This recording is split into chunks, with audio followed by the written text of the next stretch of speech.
पाकिस्तान से संघर्ष के बाद साल 2025 में हुए ऑपरेशन सिंदूर ने हमें कुछ बड़े सबक सिखाए थे। इसने दिखाया कि कैसे हम सिर्फ आज की चुनौतियों के लिए नहीं बल्कि कल की अनिश्चितताओं के लिए भी तैयार रहना होगा।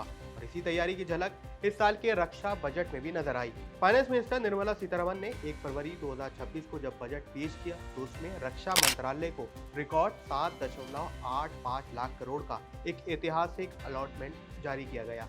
ये पिछले साल से करीब 15.19% ज्यादा है। कुल मिलाकर अगर रकम में देखें तो ये 1 लाख करोड़ ज्यादा है। ये पूरे सरकारी खर्च का लगभग 14.67% है, जो कि साफ दिखाता है कि राष्ट्रीय सुरक्षा अब हमारी सर्वोच्च प्राथमिकता में शामिल है। और इस बजट के केंद्र में रहा है आत्मनिर्भर भारत का विजन। और हम सिर्फ अब हथियार खरीदने वाला देश नहीं होंगे बल्कि इसे बनाने और एक्सपोर्ट करने वाला देश भी बनेंगे। डिफेंस बजट में कुल मिलाकर इस बार 2.19 लाख करोड़ रुपए का खर्च कैपिटल आउटले के लिए जारी किया गया, जो पिछले साल से करीब 22% ज्यादा है। इसका मतलब है कि नए हथियार, नई तकनीक, नए विमान और नए वॉरशिप पर यह खर्च किया जाएगा।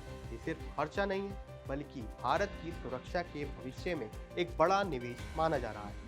इनमें से 1.39 लाख करोड़ रुपए का खर्च जिन कंपनीज पे किया जाएगा उनसे ये चीजें भारतीय कंपनी से ही खरीदी जाएंगी। इसमें मेक इन इंडिया को जबरदस्त बढ़ावा मिलेगा। और अगर भारत के डिफेंस एक्सपोर्ट का ही देखें तो साल 2024 में नंबर 23,622 करोड़ था, जिसे 50,000 करोड़ तक पहुंचाने का लक्ष्य रखा गया है। वहीं ओवरऑल देखें तो डिफेंस बजट में इस साल 1 लाख करोड़ का जो इजाफा किया गया है उसका असर भारतीय शेयर बाजार में नजर आएगा, क्योंकि नए हथियार, नई मिसाइल, रडार और इलेक्ट्रॉनिक पर खर्च में तेज बढ़ोतरी हुई है।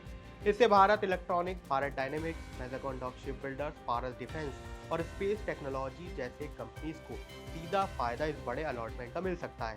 वहीं सप्लाई चेन से जुड़ी दूसरी कई और मिड कैप कंपनीज में भी निवेश के मौके बन सकते हैं। यहाँ पर भी तेजी नजर आ सकती है। कुल मिलाकर कहें तो साल 2026-27 का ये रक्षा बजट ऑपरेशन सिंदूर से मिली सीख और आत्मनिर्भर भारत के संकल्प का एक प्रभावशाली मेल है, जो भारत को विजन 2047 के लिए भी तैयार कर रहा है।